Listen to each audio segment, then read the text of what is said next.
മോഹപ്പൂങ്കുരുവിവരന്നേ അരവിപ്പൊന്നാണ്യം പോലെ ആകാശത്തമ്പിൽ വന്നേ ഇളം പെണ്ണലീനം പാടിവാ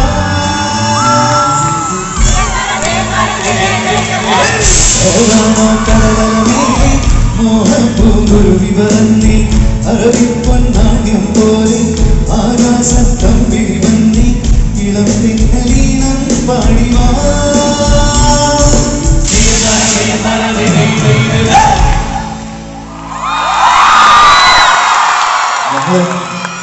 കഴിഞ്ഞ ഓണത്തിന് ഇവിടെ വന്നതാണ്. അപ്പൊ ഞാൻ ഇപ്രാവശ്യം വരുമ്പോൾ ചൊവ്വാഴ്ചയാണല്ലോ, അധികം ആൾക്കാരൊന്നും ഉണ്ടാവില്ല എന്ന് വിചാരിച്ച് സമാധാനത്തിൽ വന്നതാണ്. നിങ്ങൾക്കൊന്നും നാളെ ജോലിയില്ലേ? എന്തായാലും ഭയങ്കര സന്തോഷമാണ് ഇവിടെ വന്ന് പെർഫോം ചെയ്യുന്നത്. ഏത് അവസരത്തിലും തിരുവനന്തപുരത്ത് വന്ന് പെർഫോം ചെയ്യാനും കോഴിക്കോട് വന്ന് പെർഫോം ചെയ്യാനും അങ്ങനെ ചില സ്ഥലങ്ങളുണ്ട്. ഭയങ്കര ഇഷ്ടമാണ് എല്ലാവർക്കും. എനിക്കും അതുപോലെ തന്നെയാണ്. നമ്മൾ കഴിഞ്ഞ പ്രാവശ്യം വന്നപ്പോൾ കുറച്ച് പാട്ടുകൾ നമ്മൾ പാടിയിട്ടുണ്ടായിരുന്നു. ഇത്തവണ അതിന്റെ ഡബിൾ നമ്മൾ പ്ലാൻ ചെയ്തിട്ടുണ്ട്. നമ്മൾ പോകുന്നതാണ് നമ്മൾ പറഞ്ഞു. റെഡി?